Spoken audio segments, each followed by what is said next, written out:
Bienvenue mes amis, nous sommes très reconnaissants que vous vous soyez joints à nous pour le programme de l'Odyssée de la prophétie. Et comme je l'ai dit, j'espère que vous avez bouclé votre ceinture parce que nous allons assister à une présentation pleine d'action. Encore une fois, je tiens à souhaiter la bienvenue à ceux qui nous regardent à la télévision ou en ligne. Nous avons des téléspectateurs qui nous regardent depuis le monde entier. Je m'appelle le pasteur Doug Batchelor et j'ai le privilège de parler de mon thème favori, la parole de Dieu et la prophétie biblique, depuis environ 45 ans maintenant. Je suis très reconnaissant d'être de retour dans la ville où j'ai grandi, à New York. Merci beaucoup à chacun d'entre vous d'être venu. L'exposé de ce soir est l'un des plus importants. Nous traitons des signes du retour du Christ. Je tiens à rappeler à nos amis que les leçons que nous allons aborder sont disponibles en ligne. Il vous suffit d'aller sur le site de l'Odyssée de la prophétie, c'est-à-dire prophétieodyssée.com. Et pour ceux qui sont ici, vous avez droit à un exemplaire gratuit. Nous allons vous donner les réponses aux leçons et vous pouvez les remplir. Et quand vous aurez terminé, vous aurez un beau classeur qui contiendra toutes ces études et vous pourrez partager la bonne nouvelle avec vos amis et votre famille. Nous avons beaucoup de choses à couvrir et nous allons donc commencer notre présentation. J'utilise une sorte de méthode de questions-réponses. C'est ce que Jésus a fait pour enseigner. Nous allons donc aborder la question numéro 1 de notre étude de ce soir sur les signes du retour du Christ. Quelque chose s'est passé l'année du Seigneur en Écosse. Au large de la côte, dans la ville d'Imat, ils avaient subi une terrible tempête. Et à cause de cette tempête, personne n'a pu aller pêcher pendant plusieurs jours. Et ils étaient tous attachés sur les quais, sur le rivage. Maintenant, je veux juste dire à nos techniciens, voilà, nous sommes en train de travailler. Tout le monde était attaché sur le rivage et ils ne pouvaient pas sortir pour aller pêcher. C'est leur principal moyen de subsistance. Finalement, il y a eu une pause dans la tempête en octobre de l'année du Seigneur et tout le port était rempli de bateaux de pêche. Tous les pêcheurs sont sortis et ils ont commencé à se préparer à sortir pour pêcher et essayer de gagner à nouveau de l'argent et aller à la pêche. Mais le capitaine du port surveillait les instruments météorologiques. Il a hissé le drapeau de tempête et a dit aux gens « Ne sortez pas, la pression barométrique est en baisse. Il semble qu'il y ait encore une forte tempête. » Mais les pêcheurs ont vu que leurs amis partaient tous et l'un d'eux a dit « J'y vais. Il fait beau, le temps est calme, il faut que j'attrape du poisson. » Et ils ont dit « S'il y va, j'y vais aussi. » Et la plupart des pêcheurs sont sortis ce jour-là. Ils ont ignoré les signaux d'avertissement des instruments. Ils ne savaient donc pas qu'ils se trouvaient dans l'œil d'un ouragan. Et une terrible tempête a balayé la mer du Nord à ce moment-là et près de 190 pêcheurs ont perdu la vie. À Imat, on l'appelle encore le vendredi noir. Toutes ces familles ont perdu leur père, leur mari et leurs frères parce qu'elles n'ont pas écouté les signaux d'alarme. Dans la parole de Dieu, le Seigneur nous donne des signes avant-coureurs de ce qui va arriver. Jésus a dit que sa venue ressemblerait à ce qui s'est passé à l'époque de Noé. Vous savez, Dieu a dit à Noé qu'une tempête se préparait. Et Noé l'a dit aux gens. Et Noé s'est préparé. Et beaucoup de gens ont dit, vous savez, je pense que Noé a raison. Le monde est assez méchant. Mais ils ont regardé et n'ont pas vu de pluie. Et même s'ils ont vu les signes, le ciel est devenu noir avec tous ces oiseaux qui sont venus à l'arche et tous les animaux sont venus, les purs et les impurs. Et ils ont pensé, mais il n'y a pas de pluie. Et ils ont attendu que Noé et tous les autres soient entrés dans l'arche. Et la pluie a commencé après que la porte ait été fermée, et il était trop tard. Jésus a dit, c'est ainsi qu'il en sera le jour où le Fils de l'homme viendra. Dieu nous donne des prophéties pour nous sauver. Noé était un prophète et il voulait que les gens soient sauvés par cette prophétie. Dans le livre d'Amos, chapitre 3, verset 7, il est dit « Le Seigneur Dieu ne fait rien, mais il révèle son secret à ses serviteurs, les prophètes. » Si vous regardez l'histoire de la Bible, vous verrez que chaque fois que Dieu s'apprête à faire quelque chose d'important, il révèle son secret à ses serviteurs, les prophètes. Comme le déluge à l'époque de Noé, ou lorsqu'il était sur le point de les délivrer de l'esclavage en Égypte, il a envoyé un prophète. Quel était son nom ? Moïse.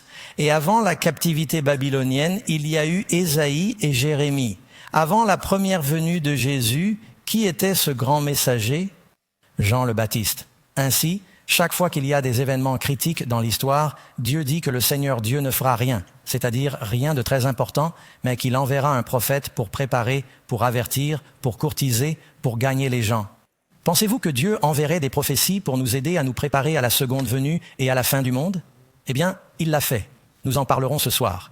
Mais vous savez, nous pensons toujours qu'il est intéressant, lorsque nous organisons un séminaire comme celui-ci, de prendre un peu de temps pour aller dans la rue et recueillir l'avis de ce que nous appelons l'homme de la rue. Qu'est-ce que les gens pensent de la fin du monde et de la manière dont elle pourrait se produire? Nous allons donc passer à l'écran et écouter quelques-uns des commentaires qui nous sont parvenus. Je crois que le monde va s'écrouler. C'est une réalité. Si nous considérons la science comme une cause, je veux dire qu'elle finira par suivre son cours en tant que planète. Quand? Ou probablement dans un avenir proche. Je ne pense pas que la fin du monde est pour demain. Je suis sûr que cela arrivera un jour. Je ne sais pas exactement quand la Terre s'éteindra. Je veux dire, c'est une question vraiment aléatoire, mais je dirais peut-être quelques millions d'années. Absolument, c'est pour bientôt. Luc 21, versets 10 à 19. Je ne pense pas que le monde va s'écrouler, mais... Je veux dire, je suis chrétien, oui. Je pense que le monde va finir un jour, oui. Je pense que le monde finira un jour. Vous savez, est-ce que nous allons aller en enfer? Nous irons au paradis. Je sais que j'irai au paradis. Ou qu'est-ce qui mettrait fin à ce monde? La haine, le nucléaire, la pollution. Peut-être Satan, je ne sais pas. Je vais choisir le changement climatique. Probablement juste la guerre, la politique, quelque chose comme ça. Les gens se disputent et provoquent des destructions nucléaires. Revenir, oui, bien sûr, en tant que vrai chrétien. Oh non. Non. Oui, je pense que oui. Non. Parce que je crois que Jésus va revenir et tout ça. Mais il y a des gens qui ont des pensées différentes. Tu sais, il y a des gens qui disent que l'enlèvement a déjà eu lieu. Et puis il y a des gens qui disent qu'il n'y a pas d'enlèvement dans la Bible. Mais c'est beaucoup. Je pense que vous serez d'accord avec moi pour dire que les réponses sont un peu partout. Amen. Alors, comment connaître la vérité? Devons-nous simplement prendre une caméra dans la rue pour apprendre la vérité? Ou allons-nous à la parole de Dieu? Le ciel et la terre passeront, a dit Jésus, mais ma parole ne passera pas. Je veux vous faire une promesse. Dans ce séminaire, ce que je vais partager avec vous est tiré de la Bible. Nous allons vous donner des textes bibliques. Je ne veux pas que vous croyiez ce que je dis. Je veux que vous croyiez ce que dit la Bible. Et je vais partager avec vous ce que la Bible dit sur ces questions très importantes. Je vous invite donc à y jeter un coup d'œil. Au fait, c'est le livre le plus vendu au monde. Il a résisté à l'épreuve du temps et a commencé à être écrit il y a environ 3500 ans par 40 auteurs sur 3 continents. Certains étaient des bergers, des rois, des scribes, des pêcheurs, tous d'horizons différents. Et pourtant, il a résisté à l'épreuve du temps. Il y a une raison à cela. C'est un livre inspiré. Donc, très bien. Première question de notre étude. Dans quelle mesure Jésus était-il certain qu'il reviendrait? Que dit la Bible? Le Christ l'a dit dans Jean 14. J'espère que vous avez mémorisé cette promesse. Il a dit, « Je vais vous préparer une place et je la préparerai. » Qu'est-ce que cela dit? Je reviendrai. Il n'a pas dit que je pourrais revenir. Il a dit, je reviendrai. Maintenant, gardez à l'esprit que Dieu a dit à Adam et Ève qu'un sauveur allait venir. Et tous les patriarches savaient que le Messie viendrait la première fois sous la forme d'un agneau. La fois suivante, il viendrait sous la forme d'un lion. Et il a fallu un certain temps pour qu'il vienne en tant qu'agneau, mais il est venu. Et Jésus a dit, je reviens en tant que roi. La prochaine fois, je reviendrai en roi conquérant, en lion. Il y a 1800 passages dans la Bible qui parlent de la seconde venue de Jésus. Certains disent, pourquoi vous concentrez-vous sur les prophéties? Eh bien, Jésus l'a fait, la Bible aussi. Et vous pouvez trouver 318 de ces passages dans le Nouveau Testament. Et depuis l'époque d'Enoch, avant le déluge, Enoch a dit, voici, le Seigneur vient avec 10 000 de ses saints. Et qui sait quels sont les derniers mots de la Bible? De même, viens, Seigneur Jésus, la venue du Christ est-elle un thème biblique? Alors nous devons parler de ce dont le Seigneur parle, n'est-ce pas? C'est ce que nous devons faire, n'est-ce pas? Un autre verset, Matthieu 16, 27. Car le Fils de l'homme, qu'est-ce que ça dit? Il viendra dans la gloire de son Père avec ses anges et il récompensera chacun selon ses œuvres. Le Seigneur a dit très clairement qu'il viendra. Question suivante. Que pouvons-nous savoir sur la date du retour du Christ? C'est ici que beaucoup de gens se sont mis en difficulté. Que dit la Bible à ce sujet? Jésus a dit, Matthieu chapitre 24, versets 24 à 36, « Vous remarquerez sur nos diapositives que la réponse est surlignée d'une couleur bleuâtre. Les filles savent exactement quelle est cette couleur. Pour les hommes, nous ne connaissons que 16 couleurs, comme l'ancien Windows 3.11. C'est bleu, une sorte de couleur bleue. Mais tu verras que les réponses sont là. Vous pouvez les dire avec moi. Il est dit, mais de ce jour et de cette heure, qu'est-ce? Personne ne le sait, pas même les anges des cieux, mais mon Père seul. » Certains disent, vous voulez dire que Jésus ne le savait pas? Eh bien non, lorsqu'il était sur la terre, il n'avait pas toutes les connaissances dans sa tête en tant que petit bébé et tout au long de sa vie terrestre. Mais il est certain qu'il sait maintenant. Je ne peux pas imaginer que Dieu, le Père et le Fils, sont assis là-haut dans le ciel. Et Jésus dit, « Quand suis-je censé revenir ?» Et je lui réponds, « Les gars, j'ai l'enveloppe, mais je ne peux pas encore vous la montrer. » Bien sûr, il sait maintenant, sur terre, le Christ a posé son signe, une grande partie de sa connaissance. En outre, Matthieu 24, verset 44. « Tenez-vous donc prêts, car le Fils de l'homme vient à l'heure où vous ne vous y attendez pas. Mais vous remarquez ce qu'il a dit? Il vient, mais il va surprendre beaucoup de gens. Ainsi, lorsque quelqu'un a dit « J'ai calculé la date », combien d'entre vous ont entendu parler d'un pasteur ou d'un ministère qui a choisi une date pour la seconde venue de l'enlèvement? Vous rendez-vous compte que jusqu'à présent, ils se sont tous trompés? Vous savez pourquoi le diable fait cela? Connaissez-vous tous l'histoire du garçon qui appelait le loup? Le diable veut que beaucoup de ministères et de gens fixent des dates. Alors quand ils sont tout excités et que Jésus ne vient pas, ils abandonnent complètement leur foi. Et quand quelqu'un d'autre dit qu'il y a des signes de sa venue, ils disent « Oh, j'y croyais avant ». Et cela fait perdre la foi en la parole de Dieu. Jésus a dit « Ne fixez pas de date. Personne ne connaît le jour ni l'heure. Seul Dieu le sait. Mais que pouvons-nous savoir sur la seconde venue ?» Jésus a dit dans Matthieu 24, verset 33, « Vous aussi, quand vous verrez ces choses, sachez que c'est quoi? Elle est proche, elle est même à la porte. Pouvons-nous donc savoir quand elle est à la porte et quand elle est proche, selon Jésus? Oui, eh bien, mes amis, je vous le dis, c'est à la porte. Elle est proche. Nous allons passer en revue quelques-unes des raisons bibliques pour lesquelles nous croyons que seul Dieu connaît le moment et la date exacte. Je me tiendrai à l'écart de tous ceux qui prétendent avoir trouvé la date ou pouvoir la calculer. Troisième question. Quel signe Jésus nous donne-t-il pour nous indiquer que sa venue est proche? Tout d'abord, nous allons parler dans cette leçon. Nous avons divisé cette leçon en deux parties. Nous parlons des signes de la proximité de la venue de Jésus et ensuite nous allons parler de la façon dont il vient. Ainsi, nous ne serons pas trompés, car Satan se fera passer pour tel. Quels sont les signes? D'une part, je vais vous dire, allons dans la Bible. Je vais vous lire un passage de la Bible et vous pouvez le rechercher. Prenez-en note si vous le souhaitez. Je vais me reporter à Matthieu, chapitre 24, où Jésus parle de la seconde venue. Pour vous situer, les disciples montrent à Jésus les belles pierres.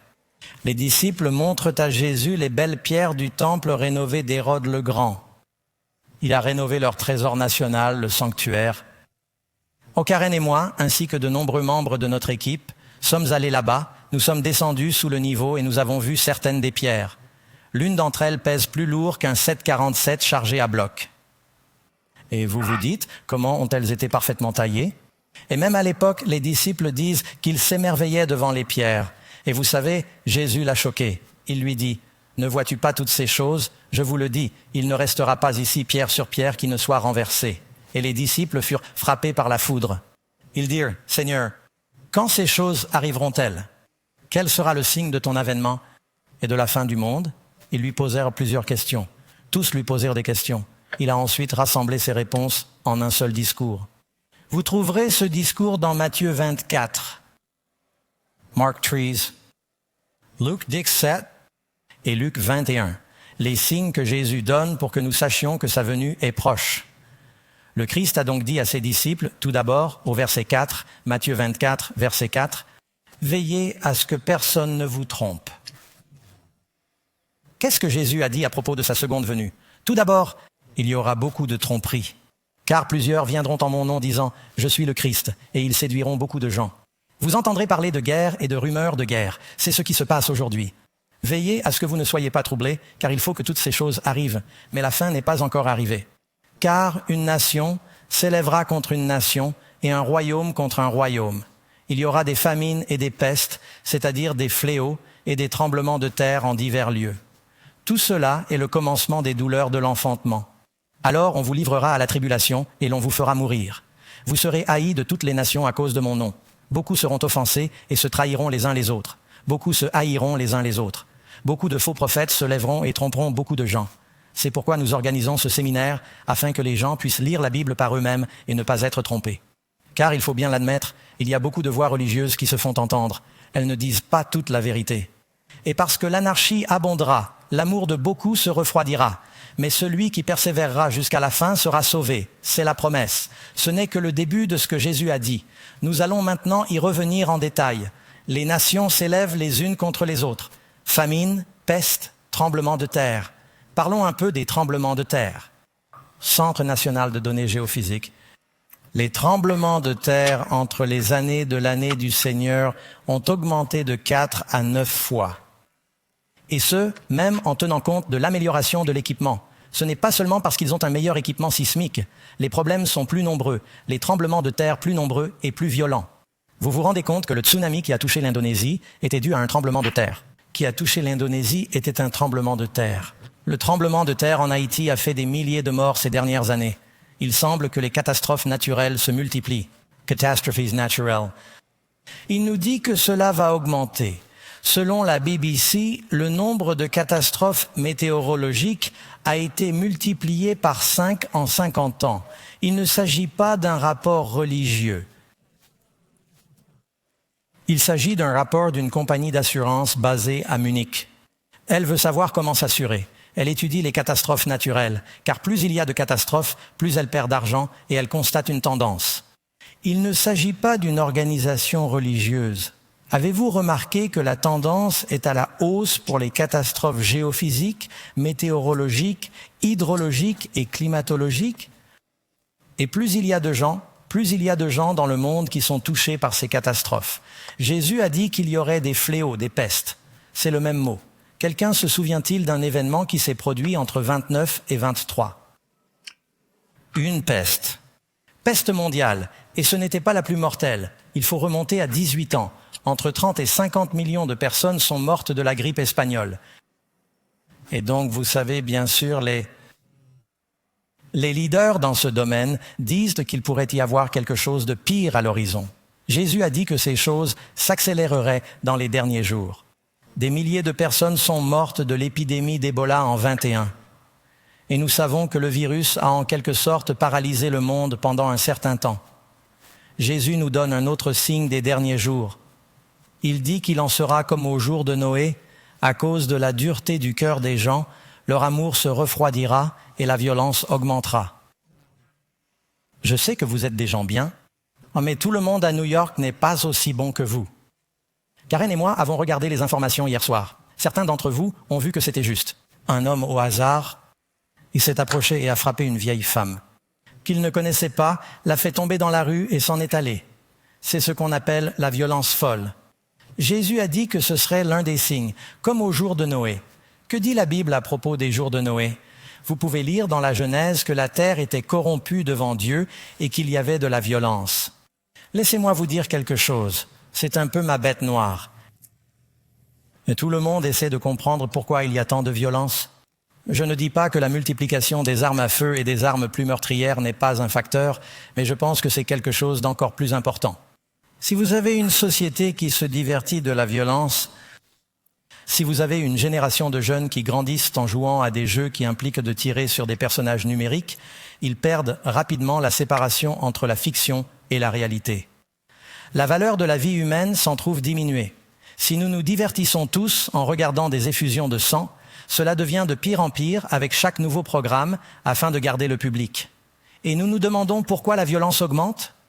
C'est peut-être parce que les gens s'en nourrissent et que cela affecte notre nature. J'apprécie plus d'un amen sur ce point, car je viens de vous dire la vérité. Si nous passons tout notre temps, nous devenons comme ce que nous regardons. Si vous avez une culture dans le monde entier et que tout ce que nous produisons en Amérique est importé au niveau international, et si nous importons la violence au niveau international, nous nous demandons pourquoi la violence augmente. Le cœur des hommes se refroidit. Nous avons besoin de l'Évangile, mes amis. L'immoralité augmente, non seulement dans l'échec du mariage, mais même dans la définition du mariage.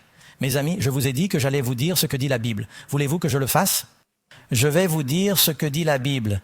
Jésus a dit, « De même qu'il en fut au jour de l'eau, de même en sera-t-il au jour où le Fils de l'homme paraîtra. » Savez-vous qu'il y a environ 200 000 Américains qui sont classés comme pornodépendants? J'ai ici quelques statistiques. Je ne peux pas me les rappeler toutes, mais j'ai quelques notes que j'ai notées sur le devant de ma Bible pour les partager avec vous. 40 millions d'Américains, il n'y en a que 340 millions au total. 40 millions d'Américains visitent régulièrement des sites pornographiques. L'industrie de la pornographie gagne 97 milliards de dollars dans le monde chaque année. C'est plus que Microsoft, Google, Oracle et les 10 plus grandes entreprises technologiques réunies. 35% de tous les téléchargements sur l'Internet. Lorsque vous vous demandez pourquoi votre Internet est lent, 35% de tous les téléchargements sur Internet sont liés à la pornographie. Pensez à la largeur de bande qui augmenterait. 34% des utilisateurs d'Internet ont subi une exposition non désirée et la plus précoce se produit à l'âge de 8 ans. C'est donc entre 8 et 11 ans que l'on est exposé pour la première fois. 1/3 des spectateurs de pornographie sont des femmes. Et cela joue un rôle important dans tous les divorces. Je suis pasteur et malheureusement, nous devons conseiller les couples. Je peux témoigner que c'est vrai, c'est une épidémie. Et Jésus a dit, vous savez, que les problèmes de Sodome et Gomorrhe étaient l'immoralité sexuelle à tous les niveaux. Mais je pense que nous sommes d'accord. Jésus a dit, ce ne sont pas mes paroles. Alors j'espère que vous ne voyez pas cela comme un discours de haine. Jésus a dit que dès le commencement, Dieu a créé l'homme et la femme. Il ne nous a pas donné 20 options. Je crois toujours en Jésus. Je suis désolé, tu dois voir ça avec lui. Ne m'en voulez pas. Une population en plein essor, dans le monde entier. En l'an 250, la population de la Terre sera de 9,5 milliards d'habitants. J'ai une autre note à vous lire. C'est fantastique quand on y pense, parce que c'est une autre raison pour laquelle je pense que cela ne peut pas durer éternellement. Écoutez ceci. Il a fallu toute l'histoire de l'humanité jusqu'à environ 1800, pour atteindre le premier milliard d'individus. Cela représente environ 5000 ans d'histoire de la Bible pour atteindre le premier milliard d'individus. Ensuite, il n'a fallu que 130 ans, en 1930, pour atteindre le deuxième milliard. Le troisième milliard a pris 30 ans. Je me souviens de l'époque où il y avait 3 milliards de personnes dans le monde aujourd'hui. Pas aujourd'hui, je m'en souviens. Le quatrième milliard a pris 15 ans. Le 5e milliard, 13 ans. Aujourd'hui, le monde compte plus de 8 milliards d'habitants. Et pendant ce temps, l'humanité se développe et s'étend à travers le monde, utilisant des quantités incroyables de ressources. Je tiens à vous rappeler, chers amis, que j'ai voyagé dans le monde entier cette année. Karen et moi sommes allés en Inde, au Pakistan, à Dubaï, l'Indonésie, en Chine. J'ai même eu le privilège de prêcher en Chine. Nous sommes allés au Panama, au Guatemala, en Russie, en Australie. Nous sommes allés à Fidji, en Nouvelle-Guinée. Nous sommes allés partout dans le monde. Et je vois ce qui s'est passé. Je suis également pilote. Je survole donc le pays et je vois des endroits où j'avais l'habitude de voler et qui étaient des forêts. Aujourd'hui, c'est l'étalement urbain. On se demande combien de temps cela peut durer. À la même époque, l'humanité a disparu depuis 1970. 60% de la population animale est dans le monde. Aujourd'hui, il y a plus de vaches qu'il n'y en a jamais eu.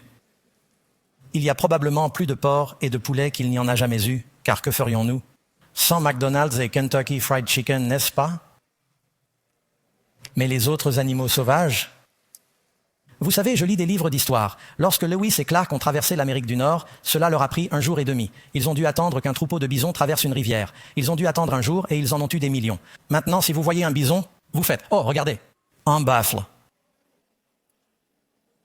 Autrefois, le ciel était noir de pigeons voyageurs. Ils ont tous disparu. Le monde ne peut pas continuer. Vous savez ce que Jésus a dit? Si ces jours ne sont pas abrégés. En parlant des derniers jours, aucune chair ne sera en sécurité.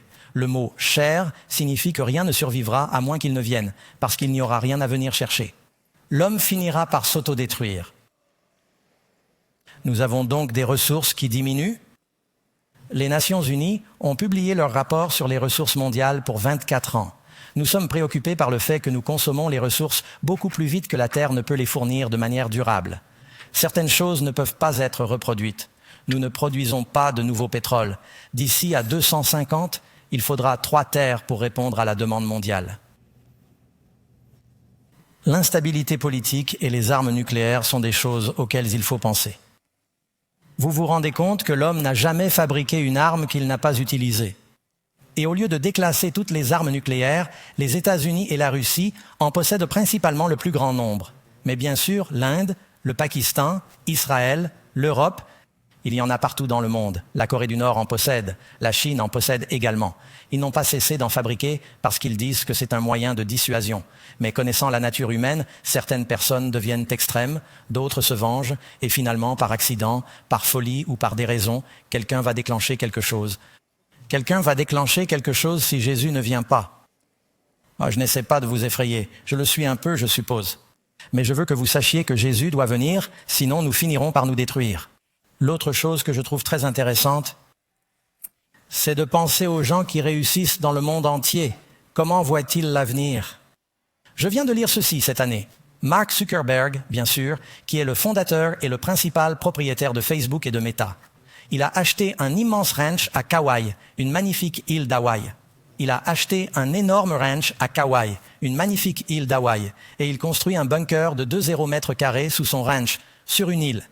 Pourquoi construire un bunker sous un ranch sur un volcan? Mais bien sûr, ils lui fournissent tout ce dont il a besoin. Il est donc autosuffisant. Il est indépendant, hors réseau. Mais il n'est pas seul. Vous pouvez aller plus loin et regarder des millionnaires comme Jeff Bezos, Peter Thiel et d'autres. Ils achètent des propriétés en Nouvelle-Zélande et dans des endroits reculés. Et ils construisent des bunkers de l'apocalypse. Ce n'est pas une invention du pasteur Doug.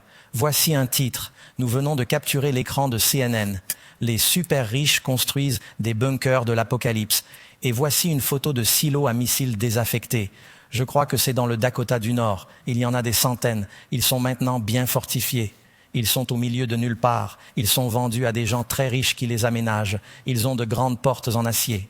Ils les équipent de façon à ce qu'une personne puisse survivre à un tremblement de terre, à des troubles sociaux, peut-être à un petit astéroïde, à une guerre nucléaire. Ils sont équipés d'un système autonome de purification de l'air. Ils sont très intelligents. Certains d'entre eux sont très beaux. Certains d'entre eux ont des silos à missiles de 20 étages de haut. Vous avez entendu parler des gratte-ciel, bien sûr, à New York. Ce n'est pas le cas de ceux-ci. Ce ne sont pas des gratte-ciel, ce sont des gratte-ciel. Ils descendent. Ils construisent des appartements. Ils sont complètement indépendants. Ce sont maintenant des entrepreneurs privés qui les construisent. Ils ont des piscines. Ils ont des chambres, de la nourriture et des générateurs. L'argent est incroyable. Pourquoi des milliardaires feraient-ils cela? On peut penser qu'ils sont milliardaires parce qu'ils sont intelligents. Certains d'entre eux ont eu de la chance. Ils observent la situation dans le monde et ils se disent qu'ils ont besoin d'un plan B.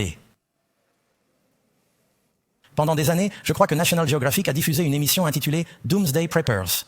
Ils se moquaient toujours de ces gens qui se promenaient dans les campagnes avec leurs chapeaux en aluminium et leurs armes et qui parlèrent de la fin du monde. Mais ce n'est plus le cas aujourd'hui, mes amis. Ce sont des gens qui réfléchissent, qui réalisent que nous sommes à la veille d'une catastrophe et ils se demandent comment nous pouvons nous sauver. Eh bien, mes amis, cette réunion va vous dire comment vous pouvez être sauvés. Et il ne s'agira pas d'un bunker de l'apocalypse, ce sera un abri. Et le Seigneur est notre abri. C'est grâce à lui que nous allons survivre.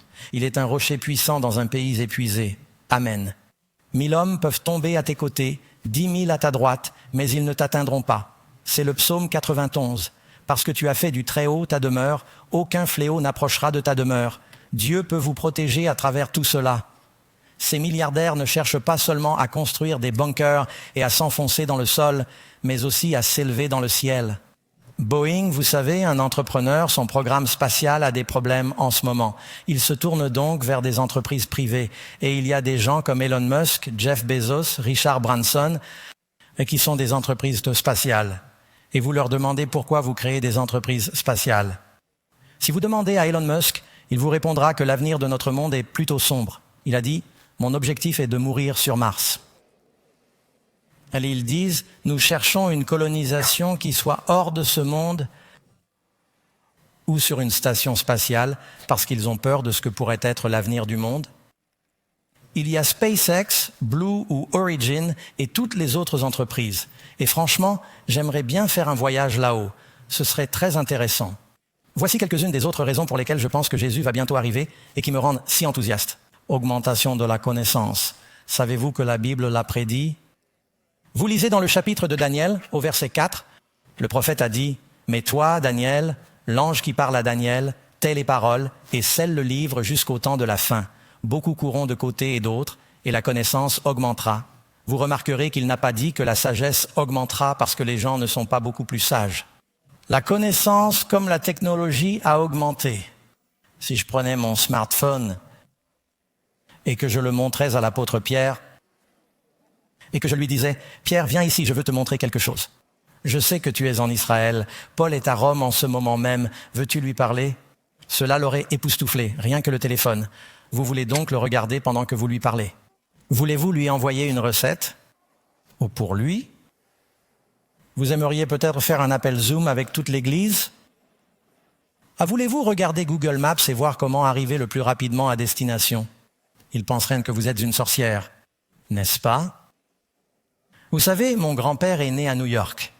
En fait, il est né à Harlem. Il y avait beaucoup de Juifs du côté de ma mère. Et il est né à la lueur d'une bougie. Mon grand-père montait à cheval. Je suppose qu'il lui reste encore quelques chevaux, n'est-ce pas? Mais il se promenait à cheval dans la ville de New York. Regardez comme le monde a changé en une seule vie. Il a dit, beaucoup de gens courront à droite et à gauche. La connaissance augmentera. Les gens courent aujourd'hui plus qu'ils ne l'ont jamais fait. Il suffit de penser à l'augmentation des connaissances. Il suffit de regarder ce qui s'est passé au cours du siècle dernier. L'automobile, l'avion, la radio, la pénicilline, l'alunissage, les stations spatiales, etc. Les technologies ont explosé de façon exponentielle. Aujourd'hui, on dit que toutes les connaissances de l'homme, nous en avons appris plus au cours des 10 dernières années que toutes les connaissances, toute l'histoire de l'homme réunie. Et maintenant, avec l'IA, et c'est une épée à double tranchant comme Internet, comme toutes les communications. Elle peut être utilisée pour le bien ou le mal. Mais ce qu'elle peut faire est assez effrayant. L'évangélisation mondiale. Voilà qui m'enthousiasme vraiment. Jésus a dit que l'un des signes avant son retour, Matthieu, chapitre 4, verset 14. La bonne nouvelle du royaume sera prêchée dans le monde entier pour servir de témoignage à toutes les nations. Et la fin viendra. Pensez à ce qui se passe ici même à New York. Et vous savez, nous avons une foule modeste comparée à ce qui se passe dans le monde entier. Des dizaines de milliers, voire des centaines de milliers de personnes participent en ce moment même, ou qui le feront demain en raison du changement d'heure. Et où que nous allions dans le monde, c'est incroyable. Je vais au Moyen-Orient, et les gens vivent dans une tente, s'il y a une antenne satellite qui sort de la tente, et des chèvres entrent et sortent par la porte d'entrée. Mais ils ont une télévision par satellite. C'est la vérité. Karen et moi étions en Nouvelle-Guinée. Et nous étions dans la jungle de Nouvelle-Guinée. Nous avons emmené notre équipe de tournage. On s'est dit qu'on voulait aller dans les collines, dans des huttes typiques. Vous savez, une belle hutte indigène avec un jardin. Et nous avons finalement trouvé cette personne. Par l'intermédiaire d'un traducteur, nous lui avons dit que cela ne les dérangeait pas, que nous venions faire une petite vidéo, et ils lui ont parlé dans un anglais approximatif. Et ils ont dit « Non, ils sont heureux que vous veniez ». Alors Karen et moi, et notre équipe, nous sommes sortis de la voiture en allant chez la maîtresse de maison. Elle m'a regardé, et sa bouche, on aurait dit qu'elle avait vu un fantôme. Elle a commencé à lui parler très rapidement et « in pidgin ». Elle avait l'air terrifiée, Et le traducteur est venu et a dit « qu'elle regarde vos émissions chaque semaine ». Elle n'a jamais imaginé que vous seriez dans son pays. Elle n'aurait jamais imaginé que vous seriez devant chez elle. Et nous l'avons serrée dans nos bras. C'était une expérience formidable, mais c'est comme... On s'est allé dans le monde entier et des faits étonnants. Vous savez, nous ne sommes qu'un ministère. D'autres chrétiens le font. Jésus a dit que l'évangile irait et la fin viendra. Il n'a pas dit qu'elle pourrait arriver. Il n'a pas dit que tout le monde croirait. Il a dit que l'évangile serait diffusé en tant que témoignage. Ils ont donc une opportunité.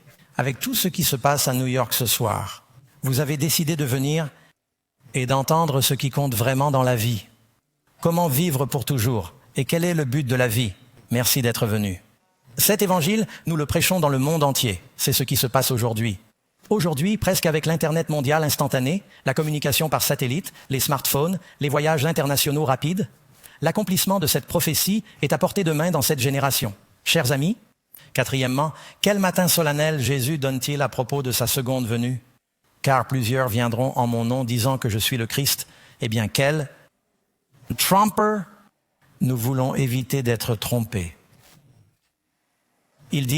Jésus dit, Matthieu, le faux Christ et les faux prophètes s'élèveront et feront de grands signes et des prodiges pour séduire. Si possible, même les signes et les prodiges les moins convaincants, les plus convaincants. Il a dit, je vous le dis à l'avance. Jésus a dit, je prophétise, je vous le dis. Par conséquent, s'ils disent, regardez, il est dans le désert, c'est peut-être le Moyen-Orient, ne sortez pas. Regardez, il est dans les chambres intérieures, ne le croyez pas. Parce que quand le Christ vient, il dit que c'est comme un éclair. Tout le monde le saura, n'est-ce pas? Je ne sais pas si vous avez déjà rencontré un faux Christ. Si vous vivez en ville, vous en avez probablement rencontré plusieurs. Quand je vivais dans les montagnes, dans une grotte, j'ai vécu comme un ermite pendant 1 an et demi. Un jour, dans la cour de ma grotte, un randonneur est venu. Il mesurait environ 1,80 m. Un bel homme, cheveux auburn jusqu'aux épaules. Barbet, yeux noisettes. Il n'y a personne d'autre que moi là-haut. Il s'est assis et m'a parlé pendant 1 minute ou 2. Puis il a dit, « Je suis Jésus. » Au début, j'ai pensé que j'avais des amis espagnols qui s'appelaient Jésus. J'ai des amis espagnols qui s'appellent Jésus. Peut-être voulait-il dire « Je suis Jésus » ? Je me suis donc renseigné un peu plus. Il m'a répondu que non. Je suis Jésus.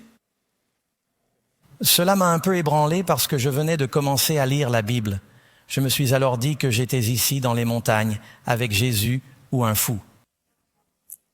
Et je me suis demandé ce que je devais faire. Je me suis dit que si c'était Jésus, je ne voulais pas le blesser. J'ai donc été un peu prudent dans ma réponse. Maintenant, si tu es Jésus, et n'as-tu pas dit que quand tu viendrais, ce serait dans les nuages et que tout le monde le verrait? Il a répondu, oui, c'est vrai pour la plupart des gens, mais je viens spécialement pour préparer d'autres personnes. Il connaissait sa Bible, il avait réponse à tout. Mais je savais que quelque chose n'allait pas, surtout après qu'il soit resté avec moi pendant 3 jours, qu'il ait mangé toute ma nourriture et qu'il n'ait fait aucun travail. Je savais que Jésus ne ferait pas ça. Alors je l'ai mis à la porte. J'ai dû expulser Jésus. Quelques jours plus tard, je l'ai vu à Palm Springs et il avait trouvé un apôtre. Ce grand hippie le suivait partout. C'est Jésus. Quelques jours plus tard, je l'ai revu en ville et il lui manquait une dent de devant. Je me suis senti si mal pour lui, mais je me suis senti bien pour moi parce que je me suis dit, je sais que Jésus a toutes ses dents. J'étais sûr que ce n'était pas Jésus à ce moment-là. Mais les faux Christ des derniers jours seront très convaincants. Ils ne seront pas simplement des gens dérangés. 5e, qu'est-ce qui empêchera les justes d'être trompés? Quelle est la réponse, mes amis? La parole de Dieu, la loi et le témoignage. Cela signifie la loi et les prophètes, la parole de Dieu, le Nouveau et l'Ancien Testament, à la loi et au témoignage. S'ils ne parlent pas selon cette parole, c'est qu'il n'y a pas de lumière en eux. Nous allons vous montrer, à partir de la parole de Dieu, comment vous pouvez séparer le bon grain des larmes, le vrai du faux. Amen. Ta parole est une lampe à mes pieds et une lumière sur mon sentier. Nous ne parlons donc plus seulement de la venue prochaine de Jésus, nous parlons maintenant de la manière dont il viendra. Laissez-moi vous dire pourquoi c'est important. Quand Jésus est venu la première fois en tant que bébé, son peuple, la nation d'Israël, était-il prêt et attendait-il avec des bannières disant qu'il était là? Avaient-ils la Bible? Ils avaient leur prophétie. Ont-ils mal compris les prophéties?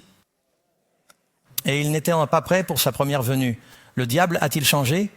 Ou est-il possible qu'il recommence? Aujourd'hui, une grande partie de l'Église s'attend à ce que Jésus vienne d'une manière qu'il n'a pas annoncée. Ils ne seront donc pas prêts. Le diable essaie de tromper toute une génération de gens qui aiment la Bible comme il l'a fait auparavant. Ils ne sont donc pas prêts pour la seconde venue. Nous devons donc savoir comment il viendra. La Bible dit que le Seigneur lui-même descendra. C'est le verset 16 de la première épître aux Thessaloniciens. Il descendra du ciel avec quoi? Un cri, avec la voix de l'archange dans la trompette de Dieu. Permettez-moi de faire une petite mise en garde. Il y a de bons chrétiens remplis d'esprit et liés au ciel dans beaucoup d'églises différentes. Vous m'entendez tous? J'ai eu le privilège de prêcher dans des églises méthodistes, nazaréennes, pentecôtistes, baptistes et quadrangulaires. Et j'ai rencontré des gens charmants dans de nombreuses dénominations différentes. Et je ne veux rien dire qui puisse offenser qui que ce soit. Il est clair qu'ils sont en désaccord sur différents points. Nous le savons tous. Je pense que nous pouvons nous aimer et être en désaccord sur certains points. Amen. Mais je vais vous dire ce que je crois que la Bible enseigne. L'idée de l'enlèvement, je crois que nous allons être enlevés, mais je ne crois pas qu'il s'agisse d'un secret. L'idée de l'enlèvement secret est un enseignement relativement récent. Pendant 1900 ans, l'Église a cru en une venue glorieuse, visible, bruyante et évidente du Seigneur. Vous vous dites peut-être, la Bible ne dit-elle pas qu'il viendra discrètement comme un voleur? C'est ce qu'elle dit. 2 Pierre, chapitre 3, verset 10. Permettez-moi de vous le citer. Le jour du Seigneur viendra comme un voleur dans la nuit. Certains s'arrêtent là. Ils disent, oui, il va venir. Les saints sont enlevés avant la tribulation. Ensuite, il y a 7 ans de tribulation et l'Église n'a pas à s'inquiéter des fléaux de la tribulation parce que nous avons été enlevés parce qu'il est venu comme un voleur. Il ne continue pas à lire le verset. Le jour du Seigneur viendra comme un voleur dans la nuit. Les cieux passeront avec un grand bruit, les éléments se fondront par une chaleur ardente et la terre et les œuvres qu'elle renferme seront consumées. Voyant donc que toutes ces choses seront dissoutes.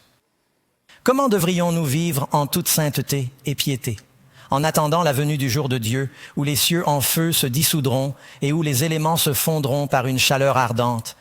Oui, il viendra comme un voleur, mais quand il viendra comme un voleur, ce ne sera pas bien ici. Il est dit qu'il viendra avec un cri, avec une trompette. Tous les chrétiens croient à la tribulation. Si tous croient que nous serons rattrapés. Mais le grand désaccord porte sur le moment. Permettez-moi donc de répondre rapidement à cette question. Jésus dit-il que celui qui persévérera jusqu'à la fin sera sauvé? Si l'Église est rattrapée avant la tribulation, pourquoi devons-nous persévérer? Nous sommes les enfants d'Israël. Par ailleurs, la grande tribulation est la même chose que les 7 derniers fléaux d'Apocalypse 15 et 16. C'est la grande tribulation. C'est ce que dit la Bible. Les enfants d'Israël étaient-ils en Égypte lorsque les 10 fléaux se sont abattus sur l'Égypte? Dieu les a protégés pendant les 7 derniers fléaux. Les 3 premiers fléaux ont été subis par les Égyptiens. Ils ont été protégés par les 7 derniers fléaux. Nous protégera-t-il à travers les 7 derniers fléaux de l'Apocalypse? Oui, il le fera, mais ils étaient en Égypte. Et il les a protégés. C'est pourquoi il a dit qu'aucun fléau ne viendrait maintenant que vous habitez.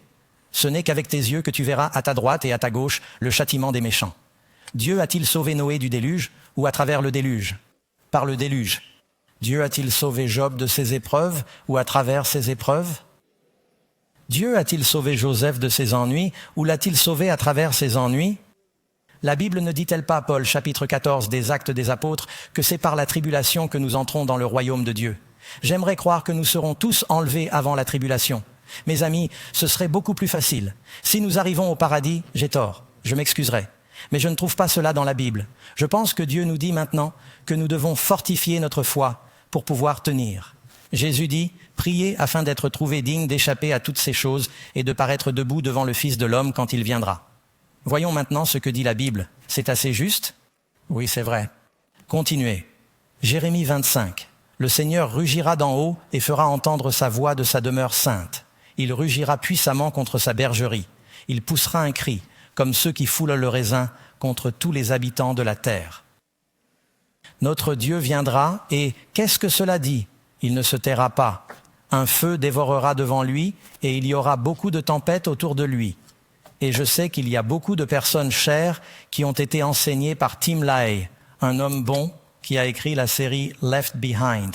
C'est très coloré. La première chose qu'il dit, c'est qu'il s'agit d'un roman. Il ne dit pas que c'est scripturaire, il dit que c'est un roman. Les pilotes sont en train de voler et tout à coup, le copilote disparaît. Ils sont tous les deux pilotes et la peste s'abat sur eux parce qu'ils ont été enlevés et que personne d'autre ne l'a été. Un homme va parler à sa femme et elle n'est pas là. Seuls ses vêtements et ses bigoudis sont là dans le lit parce qu'elle a été enlevée. Il a été laissé derrière, mais il a une seconde chance. Vous voyez, le diable dit aux gens qu'ils auront une seconde chance. Non, mes amis, vous devez vous préparer maintenant à la venue de Jésus. Septièmement, qui verra Jésus à son retour? Que dit la Bible? Alors le signe du Fils de l'homme apparaîtra dans le ciel, et toutes les tribus de la terre se lamenteront, et elles verront le Fils de l'homme venant sur les nuées du ciel avec puissance et une grande gloire. Apocalypse 1, 7. Voici qu'il vient sur les nuées et combien Dieu, à tous les yeux le verront. Les gens disent toujours, comment le pasteur Doug, comment tous les yeux peuvent-ils le voir sur un monde rond? Cela ne veut pas dire le même moment. Cela signifie que le jour où il viendra, il fera le tour de la terre. Tout le monde le verra ce jour-là. Huitièmement, qui sera avec Jésus quand il viendra? Quand le Fils de l'homme viendra dans sa gloire avec tous les saints anges. À quoi ressemblait la gloire d'un ange? Vous savez, la Bible dit que c'est comme un éclair qui brille de l'est à l'ouest. Matthieu 24, 27. Quand Jésus est arrivé, 1 ou 2 anges ont roulé la pierre. Je pense qu'un ange a roulé la pierre, mais les femmes ont regardé à l'intérieur. Elles ont vu 2 anges et la gloire de cet ange. Les gardes romains sont tombés comme s'ils étaient morts. La Bible dit dans Premiers Roy qu'un ange du Seigneur a frappé 185 000 soldats assyriens en une nuit.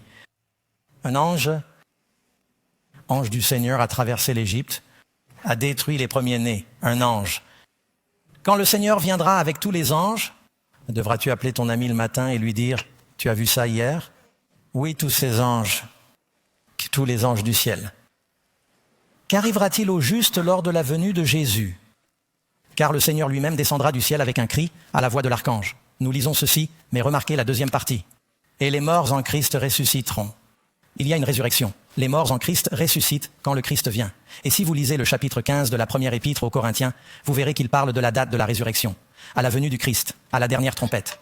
Car la trompette sonnera et nous sortirons en un instant, en un clin d'œil, à la dernière trompette. La trompette sonnera et les morts ressusciteront incorruptibles.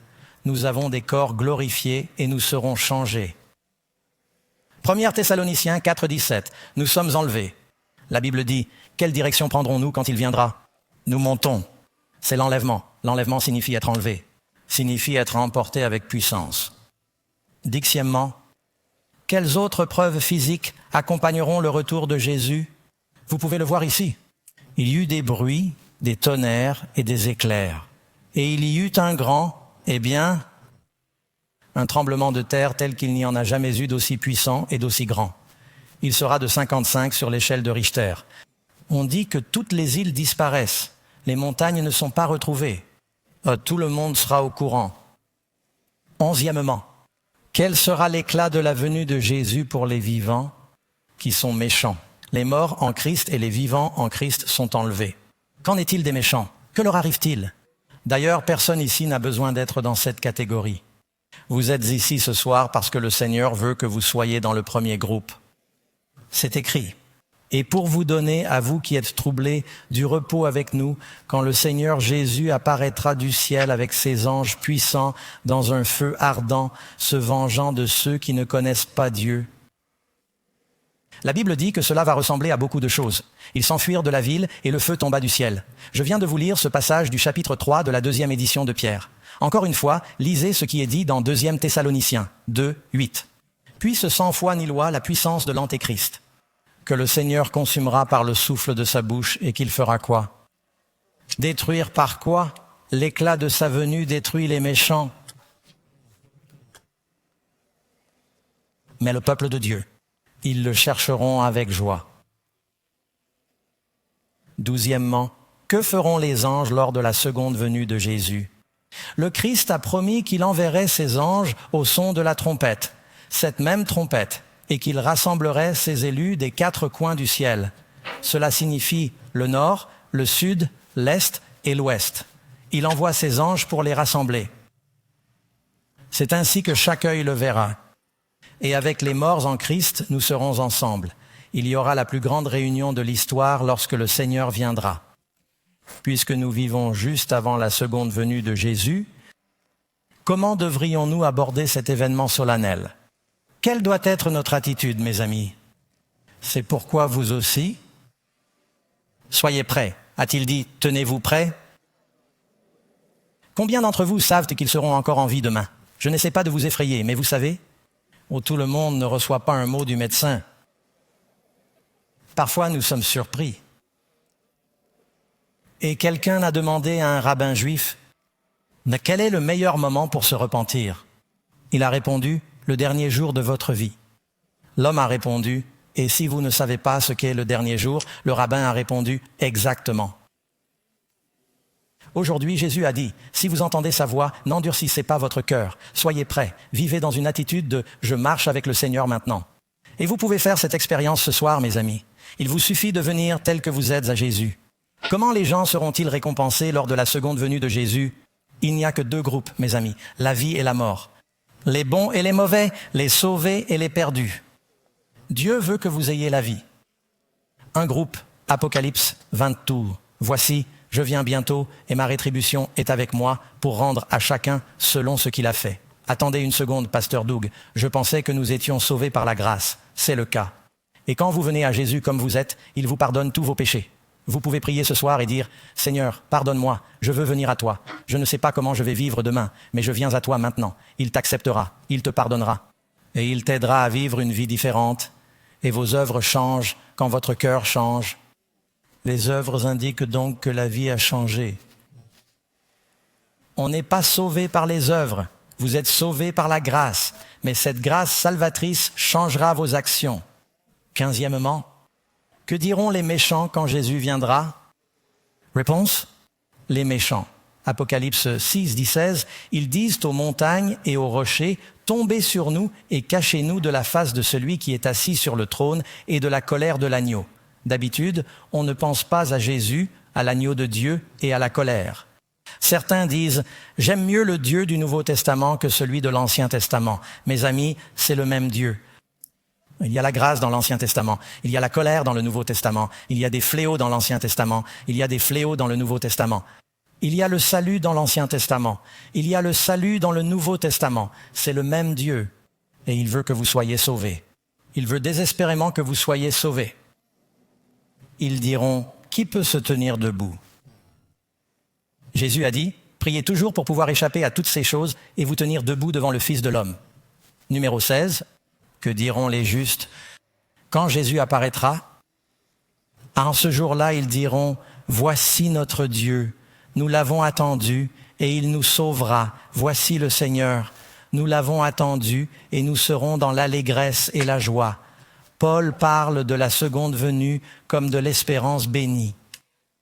Vous devriez l'attendre avec impatience. Je sais que nous avons des sentiments mitigés. Vous avez peut-être des amis qui ne sont pas sauvés et des êtres chers. Vous vous dites, je ne veux pas qu'ils viennent maintenant parce qu'ils seraient perdus. Je veux qu'ils soient sauvés. Mais les amis, nous devrions attendre cela avec impatience. Je ne sais pas ce qu'il en est pour vous, mais j'en ai assez d'être malade et fatigué. J'attends avec impatience un monde où il n'y aura plus de douleur ni de chagrin. Il y a deux groupes quand Jésus vient. Vous remarquez un groupe? Et si vous sortez par une nuit sombre dans les bois et que vous prenez une lampe de poche, vous retournez un tronc ou un rocher et vous l'éclairez. La lumière, vous pouvez voir tous ces insectes s'éloigner de la lumière. Il n'est pas nécessaire d'aller dans les bois. Si vous avez des cafards, essayez. Ils fuient la lumière. Mais si vous êtes dans les bois et que vous allumez une lumière, les mythes viennent à la lumière. Il y a deux sortes de personnes quand Jésus vient. Les cafards et les mythes. Que voulez-vous être? Tu veux être un papillon. Ce n'est pas mieux que les mythes. Mais tu sais quoi, être un papillon? Pour être un papillon de nuit, il y a une métamorphose qui a lieu. Le papillon commence par être un petit ver sans espoir attaché au sol. Mais il mange, mange et mange. Et il passe par cette transformation où il émerge comme une nouvelle créature. Au cours de ce séminaire, nous allons nous nourrir de la parole de Dieu. Et vous allez faire l'expérience d'une transformation. Ne laissez rien vous en empêcher. Quel est le but premier du retour de Jésus? Il utilise le langage du mariage. Il aime son épouse. Il a dit « Je suis allé te préparer une place et je reviendrai ». Quel mari donnerait sa vie pour son épouse, lui construirait un manoir et l'oublierait? Il veut absolument que tu sois avec lui. Il vous aime. Et vous qui regardez à la maison, et vous qui êtes ici, je ne sais pas où vous en êtes dans votre vie, mais je vais vous dire, Jésus a dit que la chose la plus importante est de chercher d'abord le royaume de Dieu et sa justice. Il est parti préparer une place pour vous, et il veut que vous soyez avec lui. Je sais qu'il se passe des milliers de choses dans votre vie, et la dernière chose que le diable veut, c'est que vous assistiez à ces réunions, parce qu'il ne veut pas vous perdre. Jésus veut vous sauver. La vraie bataille dans la vie n'est pas une bataille entre la Russie, l'Ukraine et Israël au Moyen-Orient. La bataille est entre le bien et le mal, entre le Christ et Satan. Et ils se battent pour dominer votre cœur et votre esprit. Et c'est vous qui avez le vote décisif. Combien de personnes veulent dire Jésus, je veux te donner mon cœur? Et vous qui regardez, vous pouvez prendre cette décision maintenant. Laissez-moi prier avec vous. Seigneur aimant, nous voulons te demander de venir dans nos cœurs. Nous venons tels que nous sommes. Bénis ces gens, Seigneur. Bénis cette série. Remplis-les de ton esprit et aide-nous à être prêts. Je prie pour que tu déverses ton esprit dans la vie de chacun. Accorde-nous la miséricorde du voyage et ramène-nous. Nous te le demandons au nom du Christ. Amen. Très bien, chers amis. Quand aura lieu notre prochaine réunion? Demain soir, au même endroit. Vous qui nous regardez, nous allons parler de la prophétie de l'histoire. La prophétie biblique la plus étonnante de l'Écriture. Vous ne voulez pas manquer ça. Amenez vos amis. Si vous n'avez pas d'amis, amenez vos ennemis. Que Dieu vous bénisse et passez une bonne soirée. Merci beaucoup d'être venus.